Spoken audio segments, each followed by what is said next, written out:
அஸ்ஸலாமு அலைக்கும் கைட்ஸ், எப்படி இருக்கீங்க? நீண்ட நாட்களுக்கு பிறகு இன்றைக்கி நான் உங்களை சந்திக்கிறேன். அல்ஹம்துலில்லாஹ், நான் சும்மா தான் இருக்கிறேன். கொஞ்சம் வேலை பளுவால் எனக்கு கொஞ்சம் வீடியோக்கள் போடுறதுக்கு இல்லாமல் போயிடுச்சு. ஓகே, இன்றைக்கி நாங்கள் என்ன செய்வோம் அப்படின்ட்டு சொன்னால், இன்றைக்கி ஒரு சாஃப்டான ஒரு ரொட்டியை தான் உங்களுக்கு செஞ்சு காட்டலாம்னு வந்திருக்கிறேன். அதாவது இதுக்கு நான் யூஸ் பண்ணிக்கிறது கேக் பட்டரால் தான் யூஸ் பண்ணிக்கிறேன். இந்த ரொட்டி மிகவும் மென்மையாக இருக்கும். இதை நீங்கள் சாப்பிடும்போது மிகவும் அருமையாக நல்ல டேஸ்ட்டாக இருக்கும். அதோடு நீங்கள் என்ன செய்யணும்னு சொன்னால், இதை எப்படி செய்ய போகிறோம்ன்றதை வாங்க நாங்கள் வீடியோக்குள்ளே போய் பார்ப்போம். அதாவது இந்த பட்டரை எடுத்து நாங்கள் முதல்ல ஒரு பவுலில் போட்டு அதை கொஞ்சம் மில்க் பண்ணிக்கொள்ள வேணும். என்று சொன்னால் இந்த பட்டர் நான் ஃப்ரிட்ஜில் வச்சுருந்ததால் கட்டியாக இருக்குது. இந்த பட்டர் வெள்ளை நிறமாக தான் இருக்கும். அது சூடாக்கினதும் அது ஒரு பால் போல் இருக்கும். இதை என்ன செய்ய வேணும், இப்படி நான் எல்லாம் சூடாக்கி எடுத்ததுக்கப்புறம் கொஞ்சம் நேரம் கொஞ்சம் இலக விட்டு நாங்கள் மாவை போட்ட கலவையில் அந்த இதையும் சேர்த்து கொள்ள வேண்டும். பட்டரையும் சேர்த்து அதில் ஒரு முட்டையையும் அதோட சேர்த்து கொள்ள வேண்டும். சேர்த்து உப்பு, தேவையான அளவு உப்பையும் அதில் சேர்த்து நன்றாக அதை மிக்ஸ் பண்ணி கொள்ள வேணும். இப்படி நன்றாக எல்லா இடங்கள்லேயும் பற்ற மாதிரி உப்பு, முட்டை, மற்றது பட்டர், இவைகள் நன்றாக மிக்ஸ் ஆகிற மாதிரி எல்லாவற்றையும் ஒன்றுடன் ஒன்று மிக்ஸ் பண்ணிக்கொள்ள வேணும். அதுக்கப்புறம் தான் நாங்கள் தண்ணியை சேர்த்துக்கொள்ளணும். கொஞ்சம் கொஞ்சமாகத்தான் தண்ணி சேர்க்கணும். ஒரே அடியாக தண்ணியை சேர்த்து கொண்டீங்கன்னு சொன்னால் அந்த மாக்களவு தண்ணி கூடுதலாக விழுந்துச்சுன்னு சொன்னால் அந்த ரொட்டி சரியாக வராது. அதால் கணக்காக தண்ணியை விட்டு நாங்கள் அதை குழச்சி எடுத்துக்கொள்ள வேணும்.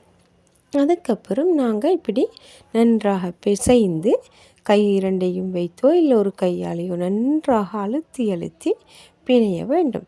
அப்படி பிணையும் போது தான் அந்த ரொட்டியில் அந்த சாஃப்ட் தன்மையை நாங்கள் எடுக்கலாம். இல்லை என்று சொன்னால் ரொட்டி ஒன்று உரமாக இருக்கலாம், இல்லை என்று சொன்னால் அது ஒரு ரப்பர் போலேயும் இருக்கலாம். ரொட்டி பொதுவாக நன்றாக பிசைப்பட வேண்டும். அதுக்கப்புறம் நன்றாக பிசைததற்கு பின்னர் நாம் ஆயில் கொஞ்சம் விட்டு அதன் மேலால் கொஞ்சம் பூசி அதை நாங்கள் ஒரு மூடியை போட்டு அந்த மாக்கலவையை நாங்கள் மூடி வைக்க போகிறோம். இப்படி நன்றாக எல்லா பக்கங்களிலும் ஆயிலை பூசி இப்படி பூசி விட்டு நாம் ஒரு மூடி போட்டு நான் அதை மாவை மூடி வைத்து விட்டேன். இப்போது கொஞ்சம் ஒரு 15-20 நிமிஷத்திற்கு அப்புறம் நான் அந்த கலவையை திறந்து பார்த்தால் இந்த ஷேப்பில் இருக்கும். நன்றாக நல்ல சாஃப்டாக இருக்கும். இப்போ நான் என்ன செய்ய போகிறேன், இது உங்களுக்கு எப்படி ரொட்டி செய்கிறேன்றது எல்லாருக்கும் தெரியும். என்றாலும் இதை இப்படி கொஞ்சம் பிசைந்து திருப்பியும் கொஞ்சம் பிசைந்து விட்டு நோமலாக இப்படி உருட்டி உருட்டி கொஞ்சம் கொஞ்சமாக நாங்கள் கைகளை வச்சு கொஞ்சம் அழுத்தி கொண்டால் நல்லது. அதுக்கு பிறகு தான் நாம் ஒவ்வொரு உருண்டைகளாக பிடித்து ரொட்டியை செய்ய போகிறோம். இப்படி நன்றாக நாங்கள் என்ன செய்கிறோம், இப்படி அழுத்தி கொஞ்சம் இதாக்கி கொண்டதுக்கு அப்புறம் என்ன செய்கிறோம், இப்படி தேவையான சைஸ்களில் பால்ஸ் கொஞ்சம் செஞ்சு வச்சு கொள்கிறோம். அப்போ தான் ஈஸியாக எங்களுக்கு ரொட்டியை ஒன்றொன்றாக தட்டி சுட்டு எடுத்துக்கொள்ள இயலும். அதனால் இப்படி ஒவ்வொரு உருண்டைகளாக எடுத்து அதை திருப்பி நன்றாக கையில் வச்சு உருண்டை பண்ணி அதை நாங்கள் இதால் இப்படி அரைக்க வேணும். அரைச்சி ரவுண்ட் வடிவத்தில் அழகாக ரொட்டி என்றாலும் சும்மா அப்படி இப்படி சுட்டிங்கன்னு சொன்னால் கண்ணுக்கு முதல்ல அழகாகவும் இருக்கணும். அதுக்கப்புறம் தான் எங்களோட வாய் சாப்பிட போகிறேன். அதனால் நீட்டாக செஞ்சால்தான் சும்மா ஒரு ஆசையும் வரும், இதை சாப்பிடணும் என்ற ஒரு உணர்வு தோன்றும்.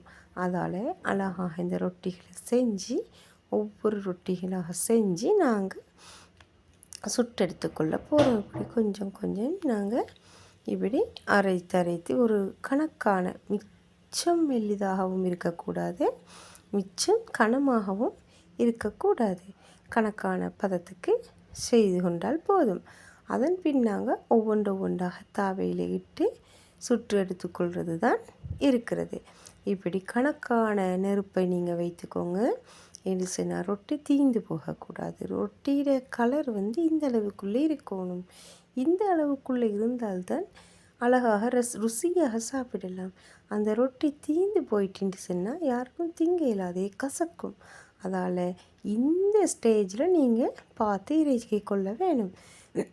எங்கட வீட்டிலேன்னு சொன்னால் எங்கட சில்ட்ரன் வந்து கொஞ்சம் தீஞ்சு போயிட்டுன்னு சொன்னால் அதை சாப்பிட மாட்டாங்க. அதனால் கணக்கான பதத்தில் ரொட்டியை செஞ்சு எடுத்துக்கொள்ளணும்.